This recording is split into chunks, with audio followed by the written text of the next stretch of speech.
Welcome to 52 Authors, 52 Weeks, Season 3. I'm Dr. Lisa L. Campbell, the Growth Motivator. Each week, I sit down with a different author to explore what lies behind the pages. Growth, purpose, finding your voice. Enjoy today's episode.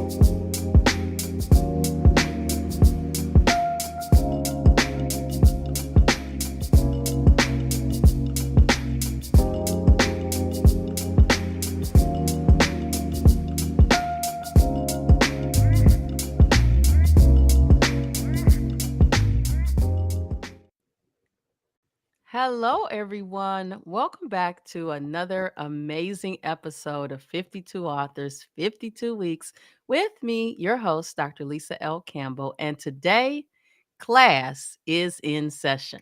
I am joined by Mrs. Shantel Patt, who is the author of Classes in Session, the Expected Teacher Survival Handbook. Welcome to the show. Thank you, thank you, thank you. Thank you for having me. So before we get into, some aspects of the book, we're not going to tell them everything that's in the book, but if you are going to be a teacher, you need to buy this book to have in your arsenal. It's for individuals who are just getting started, I believe, but I believe some people be needing a refresher, so it's Yeah. for you too. So why don't you tell our listening viewing audience about you and your background? Yes, again, my name is Shantel Patt. I was born in Texas, relocated to Louisiana for a stint, moved back to Texas.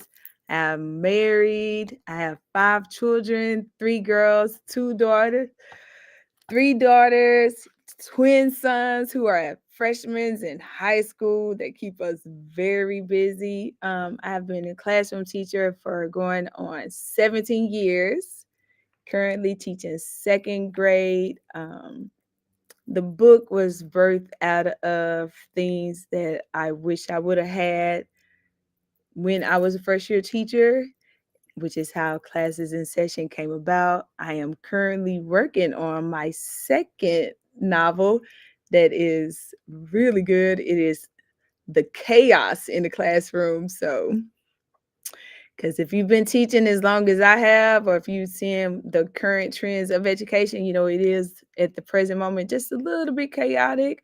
But right now, we're just going to survive in the classroom. Wow. So talk about being fruitful and multiply. 5. Oh, Yes, 3 daughters, 2 sons. you almost got a whole offensive line over there with all you So, as it relates to a new teacher, establishing their routine, getting their flow, what strategies do you recommend for teachers who feel overwhelmed by the chaos in the classroom and the inconsistency of it all? Yes, as a first year teacher, like my first thing I always recommend is just like figuring out the routines, the ebbs and flow of what it is that you want your personal space to look like.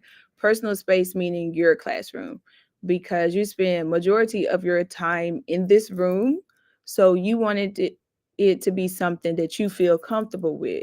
Like for my personal room, I like a lot of color. So I have like color on the walls, I have plants, I have dimming lights, because I need this space to be comfortable for me as well as my students. So that's like the first thing I get out the way. I need a nice, inviting space. And from there, I get used to like the routines of the school. What time do I need to be here? What's the safest route? I'm real big on binders. So I have all of my routines, my scheduling, what works for me. And like that's my biggest thing. As a first year teacher, or even as a veteran teacher who's just getting a refresher, make sure you have like your schedule down, your routines. If you are a binder girl or you may even be tech savvy, get what works for you. That way, if something does happen, or if a fire drill or that unexpected thing happens, it won't throw you off because you already have your routine set. and that's just like a little glitch that you can say, oh, okay, well, other than at 8 o'clock, this may happen at 8:05, but you're prepared for it because your routine is already established. I love it. And I would imagine that when you're dealing with such a lively population of learners, you have to be able to pivot in real time. So talk about a moment where breaking the rules became, essential for you in your survival as a teacher. Right. Yeah. So break that probably was like my best or favorite chapter because I would say I have broken a lot of rules or went against the norm of what you would say teaching, or had a lot of people roll their eyes at me when I did, I guess, broke those rules because for me as an educator, my main goal is for my students to feel safe when they come into my space or come into my room. And some of those rules that I have broken would be ones that even now people dislike a lot is if a student comes into my room and they are tired, I'm going to let you sleep. You may not get to sleep that full 8 hours in my room, but you're going to get that little quick nap out because I believe, and I'm going to stand to the mountaintop as I was screaming, a child will not be able to learn if they are tired. I don't know what's going on in your house. That is not my place. That is not my business. But once you cross that threshold into my classroom, if you sleepy, you're not going to be able to work. I know as an adult, if I'm tired, you're not going to get much out of me. So sometimes, yes, I do allow my students to sleep.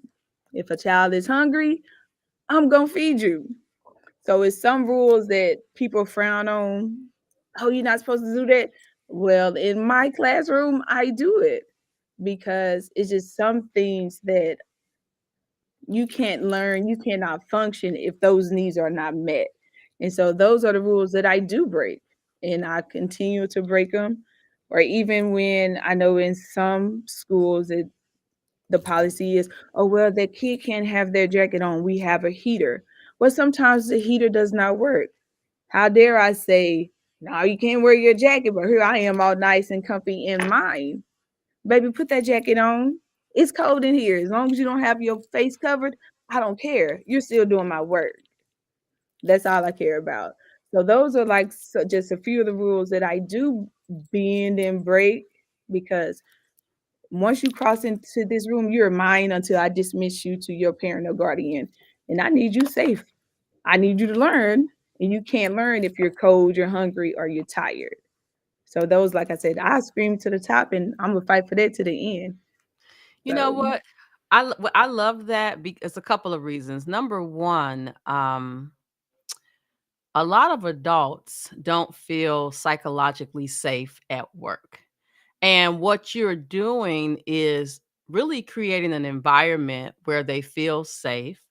And I think that that's something that they can have as a foundation that they can carry into adulthood as opposed to always feeling, on the defense and always angry. And the other thing is my 33-year-old daughter is special needs. So when I was trying to figure out life, I was learning what an IEP was and mhm, how to navigate the IEP. But as an adult, she still goes to a day program, and on occasion, she will go to sleep. And mhm, so one time we were having a meeting, and they mentioned that like it was a problem, and I said, "Well, actually." For the last 33 years, and I can't remember, when we had that conversation, Jasmine's sleep schedule has always been off. And so mhm, sometimes she might have been up all night. So mhm, then here she is at 9 o'clock in this room, and she may need to go to sleep. She's mhm, nonverbal. She can't hear. So if you try to keep her awake, she gonna be irritated and start screaming, making Mhm. noises. So would Right. you rather her just go to sleep and Right. then she's not gonna sleep the whole time because that's just not, Mhm. her how she does. But Mhm. letting her sleep, you go deal with the rest of the clients and then, you can service her when she wakes up. Right. So I think that's so important because yes, there are rules, but sometimes the rules are meant to be broken. Yes. And how insensitive could you be in regards to a child is hungry and you not feed them, Right. a child is cold Right. and you don't. I mean, those are Yeah. just basic needs that I think are important. Is And that like yes. I bet you when the baby wakes up, from the little nap, they can focus a little bit. And like Yes. you said, you don't know what's going on in their household. So Mhm. let them get a little nap in. Not sleeping the whole Exactly. 6 hours they're there, but a little Right. nap, to help them help their mental status. Mhm. Oh, yeah, because I have a student who's similar to your daughter. Because it's like, I'm telling you, like, she'll come through the door and she either which not anymore, thank you, Lord. She would be coming through, like, full out crying, and it's because she was sleepy. I'm talking about it's 7 we start school bright and early at 7:30. I'm talking Mm. about yeah, I'm talking about early, early, 7:30. She full out holding her breakfast in her hand, crying.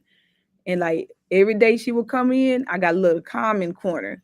I take her breakfast, I take her backpack, and I just point. And she already knew. Backpack and all. She lay down, she go to sleep. She get up at about 8:30. She good. She ready to take on the world.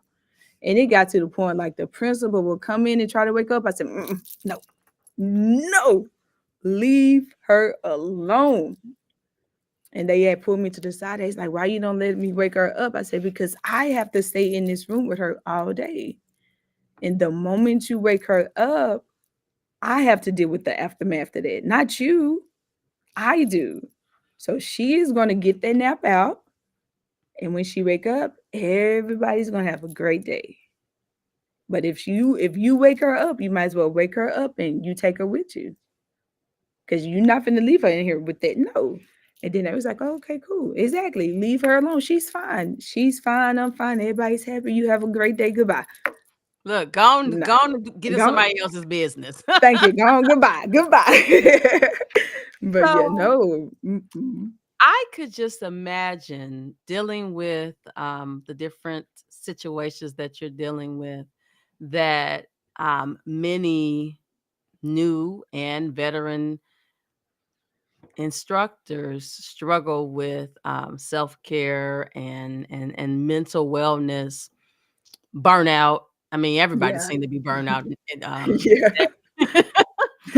But what are some practical self-care routines that a new instructor could implement? Oh yeah. My best advice or greatest tip advice I've ever received in my tenure of teaching is leave your work at school. If it does not get done between your contract hours, save it for the next day. And I say that because, and I learned it the hard way. Like I said, I've been teaching for 17 years. Before I had my children, I used to do the work at school, take it home, work at school, take it home, take it home. And it was to the point where my husband was like, dang, baby, you gonna work all the time? I was like, I don't work that much until he said something. I was like, dang, I do. All I do is work. I was like, I don't want that to be me. I don't want to be the person that all I do is work. So, being my routine based self, I made a schedule. If it don't get done by the end of contract, oh well, add a little checklist, it'll get done tomorrow. And so I say that to say, make yourself a list of the important stuff. I must do this today. This can be saved to whenever. Prioritize the importance. And then if not, it'll get done when it get done. Because if not, you will burn out very quickly. And also Don't push your hobbies to the back burner because you are an educator. Me, I'm a concert girl to the core. I love my good R&B. I love my good listen, I love a good jazz club. If your favorite artist or whatever it is comes to town, go do that. If it happens to fall on a school night, use that PTO time. That's why they give it to you. Take off because the saying is true. If you pass out today, they're going to replace you tomorrow. So don't allow yourself to get to that point to where you are like, man, I'm no. Take your days. That's why they give them to you. And I always say that. And again, I learned that the hard way. And my people know Shantel is gonna take off at least once a week. You should right. She is. It is not going to change. I I am. love it. I will. And they know it too. And they always laugh at me. They's like, you gonna get your hair done? I am. And I'm gonna do Mhm, it during the school day because why how dare I use my weekend when I can use these good old days that you're not gonna pay me for when I retire anyway. So I'm gonna use mhm. them now because they don't pay us anymore. I'm gonna use them. You're right. I do need to get my hair done. Let me. That day looks great. Bye bye. I love Yes. it. So I Yes. actually so I have, many of my sorority sisters that are teachers, and Mhm. one of them, we were trying to plan a trip. Mhm. "Oh, I can't take off." I said, "I know Chicago Public Schools if y'all some PTO."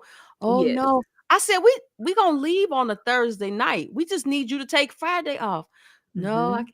I can't do it." And I'm like, "You not protecting you. You literally are letting Mm-mm. them control your whole life." Yeah. And I grew up with 3 aunts and uncles that were teachers. Mhm. Let me just give you this visual. This is about to make you sick. I Okay. remember, because we live right down the street from my grandparents' house, and so my uncle in particular, who was a very hard worker, would be at the house after I get out of school. Now, I got out of elementary school, and we come into my grandparents' house, and he got papers spread all over the floor, grading them. Mhm. And I'm like, "What happened to that window where you getting paid? I know you don't got a stipend to grade at home." Right. So when it was time for him to retire, he retired, but he was one of those people that didn't take off. I know it was a different time because he's 75 right now. So I know it was a different time that he, grew up in as a educator. But I think as we all came up, we figured that thing out. Like, I need to have some work-life balance. I'm in Yes. healthcare, and one of the things that we have been really trying to work on is with nurses and physicians and burnout. These people are directly responsible for people's lives, and if they're burned out, they can't be effective. Mhm. So one of the Right. terms that we kind of throw around is how can we help physicians reclaim their pillow time, Mhm. their Mhm. pajama time, right? Because they are in the clinic at the hospital seeing patients, and they come home and they typing. They're at their kids' volleyball game Yeah. on the that makes no sense. Right. Nobody can survive with that type of schedule. Yeah. So self-care is just for me, um, I've had to learn the hard way. Mhm. I've always done self-care, but where I struggled, and you talk about this in the book, those boundaries. And that's what Mhm. we need to work on. Yeah, you get your hair done and your nails done and all of that, but you need to set some clear boundaries so Oh that you can yeah. maintain your peace. You're right. So Oh in the yeah. yeah, it's like a requirement. Oh yeah. Because people like the people that work with me from my admin to the because I'm team lead to my team lead, they know we get out of school at 3:10. At 3:30, my phone is on DND. Do not disturb. I tell them all the time, you can call, you can text, you do all that, but it's not going to get to me because I am D&D. Even the messaging app for my parents is on, it goes to do not disturb at 3 o'clock because that is my time. I don't want your messages. I don't need any of that. I am not 911. I cannot save you. Please don't Mm. call me. And that And I'm not sounds a real. robot. Exactly. And I always tell people, and one lady, that is so mean. It is not mean. I cannot save you. Don't call me for your emergencies. I can't do anything for you. If you need to be saved, that is the 3-digit number you need to call. 911. They got you. Otherwise, it's gonna wait till the next day. Yeah, That's it. Don't call people me. think in your role that Mm, they got 24/7 access to you. exactly. Exactly. But you do not. You You do not. absolutely. Listen, I'm gonna so at the Mm-mm. time of this recording, we are a couple of weeks after Thanksgiving. And during that time at the university level, this one place that I am an adjunct instructor at, we were not teaching that week. Mhm. Woo! One of those students emailed me. Now, I didn't see the email until the Monday after. She Mhm. emailed me on Thursday, Thanksgiving Day. Oh, She emailed on wow. Friday and then multiple times on Sundays. I never log in on Sundays because that's just my rule. Right. But I said to her, we were off last week, so I'm now just seeing your messages and um let me work through, the questions that you had. But I'm like, why are you stalking me via email when we off? Right. Did you Yeah. think I'm gonna but this is the funny thing and talk about, patterns that and you figure out how to navigate them. When classes are in session, she will Mhm. email me on a Sunday night 3, 4, 5 times. Like, "Oops, she No. didn't respond to the first 2. Let me get this 3rd So one." more like she's gonna do it. The audacity. And I had to tell her, "I can't see your message unless I log into the system. I'm not Right. logged in on Sundays." Exactly. Right. So, Exactly. before we run out of time, in the final chapter, you talk about the final chapter was the perfect day. Yes. So, how has your definition of a perfect day evolved over time? And Mhm. what are some things that instructors should stop expecting of themselves? Nobody is perfect, but anyway. Right, right. Yes. So I always tell everybody from the first year teacher to you are finna retire. What you see on Pinterest is staged. They have like I tell like, hey, I'm gonna call it like it is. It is, I'm not Fake gonna say it's news. not real. It is not real because if you go into a classroom with the mindset that my classroom is gonna go like Pinterest and what you see in some of these movies, honey, you gonna crash and you gonna burn and you gonna be like, you know what?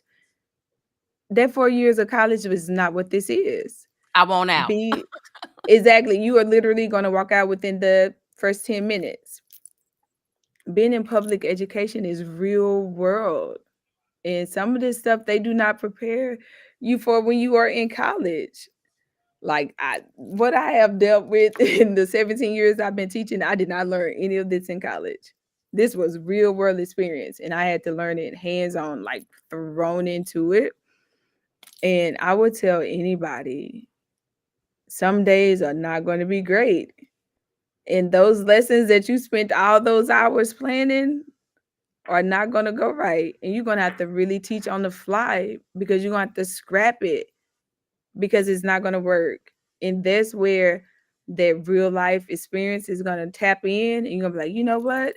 I thought I was going to teach addition this way, but I'm really going to have to draw out some circles and squares for them to be able to connect. Because what the book is saying, that's not what's happening in my classroom.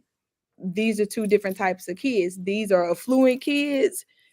These are kids that need to know Johnny had 5 apples.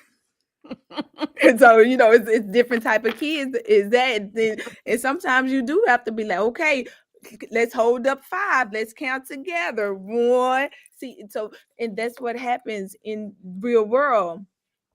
And so I always tell people you got to celebrate your wins when they happen. And that's the thing I've learned and I appreciate every day. If that kid who has been giving you HELL shows up and they write their name on that paper, you better clap it out. Sometimes, hey, sometimes you got to stop and do the happy dance because they didn't throw that chair at you. You celebrate your wins. Because I always say it's more wins than it is losses when you deal with sweet babies. And that's the part that people miss. And so I tell anybody, take it. It's hard. I would never say it's easy because it is not. But I show up every day for them because I always tell them sometimes they don't have that person in their corner. And as hard as I am on my students, and they know I am, they know that I love them. And I tell them Mm. every day, Miss Pat loves you, but you gonna do your work. I love it. Oh I yeah. love it. I've Oh been I've yeah. been seeing some really cool instructors on TikTok Oh yeah. incorporating music. Oh Some, yeah.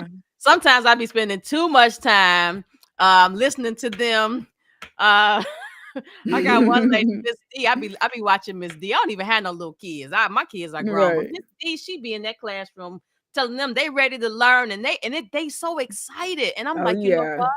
That's what they need. But also Mhm. to me, it shows that you love them, you're engaged, you care about them as Mhm. a person, and you want them to be successful because I always say this, you don't know what's happening at home. So as a healthcare Exactly. leader, I always tell people your employees are people who have a whole life outside of these 4 walls. Right. So just recognize that something could have went down before they left. Mhm. Today they normally real nice, but today they're a little off.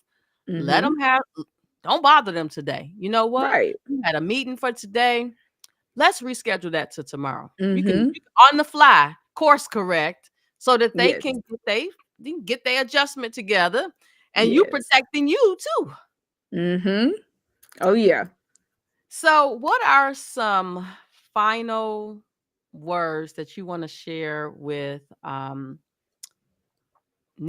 say the word instructors, teachers, faculty, um, something that helps kind of bring all of this together, right? So your book definitely is talking about being flexible, but also Yes. having that structure, planning in advance.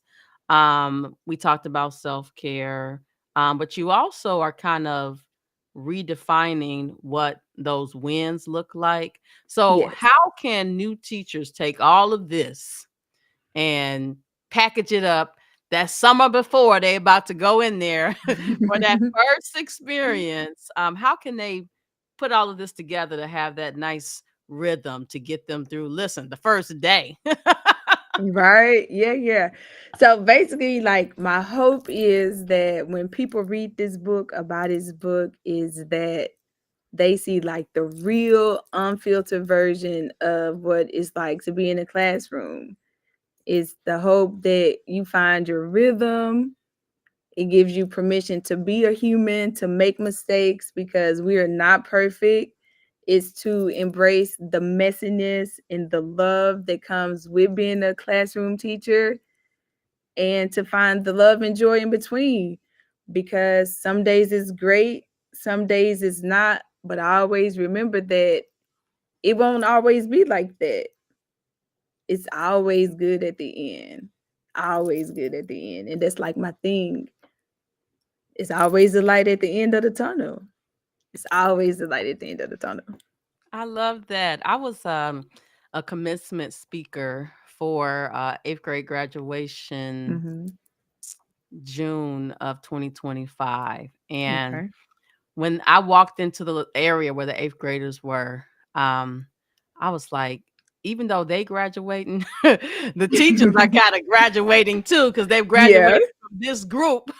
right. And they made it, right? Yes, I heard them talking to some of the students saying, you know, "When we first started, you didn't think you were gonna make it, and you made it, and I'm right. so proud of you." And I was just like, "Oh my gosh," like, "Oh my gosh," Yeah, like waterworks. right, they really care about the students, and so Yes, I wanna applaud you for, first of all, providing this resource for new teachers because they need something that's in the raw, right? That's gonna tell it like it is. But also your commitment to the future of our population, right? Because yeah. some days I'd be like, what is this world gonna look like 30 years from now? Because Yeah, sometimes I'm a little afraid. But I'm glad that there are people like you who actually care about um, these students, and not only yeah, just while they're in the classroom, you are establishing a framework, a foundation that should follow them outside of the classroom, right. right? And I like that because you need that foundation, you need that structure, that stability. Yeah. So we are out of time, but I want to thank you again for joining us. Everyone, I just finished chatting with Mrs. Shantel Patt, who is Mm-mm. the author of Class is in Session. I feel like a little bell should ring. You're The right. Expectant Teacher Survival Handbook. Until Yes. next time, thank you all for tuning in to 52 Authors, 52 Weeks. We'll see you next week. Bye bye. Bye-bye. You've just experienced another conversation from 52 Authors, 52 Weeks, Season 3. The conversation may pause here, but the growth continues. I'm Dr. Lisa L. Campbell, the Growth Motivator, and I'll see you next week.